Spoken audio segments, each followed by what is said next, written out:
So ನೀವೆಲ್ಲ ಅನ್ಕೋಬಹುದು ಒಂದ್ಸಲ IT join ಆಗ್ಬಿಟ್ರೆ ಲೈಫ್ ಸೆಟ್ಲ್ ಆಗ್ಬಿಡತ್ತೆ ಅಥವಾ ಎಲ್ಲ ಗೊತ್ತಾಗತ್ತೆ ಅಂತ. ಸೊ ಇದು ಹೆಂಗೆ ಗೊತ್ತಾ, IT ಅಂದ್ರೆ ನೀವು ಒಂದ್ಸಲ ಜಾಯ್ನ್ ಆದ್ಮೇಲೆ ನೀವು ಪ್ರೂವ್ ಮಾಡ್ಕೋತಾನೆ ಹೋಗ್ಬೇಕು. ಅಂದ್ರೆ ಈಗ ಕಂಪ್ನಿ ಜಾಯ್ನ್ ಆದ ತಕ್ಷಣ ನಿಮಗೆ ಪ್ರಾಜೆಕ್ಟ್ ಇದೆಯಲ್ಲ, ಮತ್ತೆ ಪ್ರಾಜೆಕ್ಟ್ ಪ್ರಿಪೇರ್ ಆಗ್ಬೇಕು.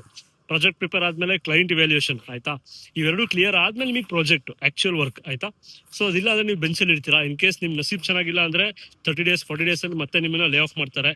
ಸೊ ಹಾಗಾಗಿ IT ಹೆಂಗೆ ಅಂದ್ರೆ you have to constantly upskill, you have to constantly prove yourself at every point of time ಆಯ್ತಾ.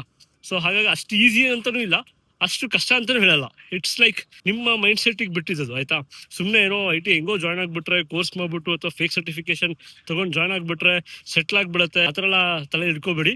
You have to constantly upskill, you have to constantly show your hands on expertise, you have to good at communication, technical expertise ಎಲ್ಲಾದ್ರೂ ನೀವು dominate ಮಾಡ್ತಾ prove ಮಾಡ್ತಾ ಹೋಗ್ಲೇಬೇಕು ಆಯ್ತಾ. ಹಾಗಿದ್ದಾಗ ಮಾತ್ರ ನಾವು ಸರ್ವೈವ್ ಆಗ್ತೀವಿ, ಇಲ್ಲಾಂದ್ರೆ ತುಂಬಾ ಕಷ್ಟ ಆಗುತ್ತೆ ಗೈಸ್ ಆಯ್ತಾ. ಸೊ IT ಜಾಯ್ನ್ ಆಗೋದು ಕಷ್ಟ ಅಲ್ಲ, IT ಜಾಯ್ನ್ ಆದ್ಮೇಲೆ ಅದು ಸರ್ವೈವ್ ಆಗೋದು ನಿಮ್ಮ ಮೇಲೆ ಇರುತ್ತೆ. ನೀವು ಹೆಂಗೆ ಅಪ್ಸ್ಕಿಲ್ ಆಗ್ತೀರಾ, ಹೆಂಗೆ ನೀವು ಟೆಕ್ನಾಲಜೀಸ್ನ ನೀವು ಅಡಾಪ್ಟ್ ಮಾಡ್ಕೋತೀರಾ, ಅದ್ರ ಮೇಲೆ ಎಲ್ಲ ಡಿಪೆಂಡ್ ಆಗುತ್ತೆ.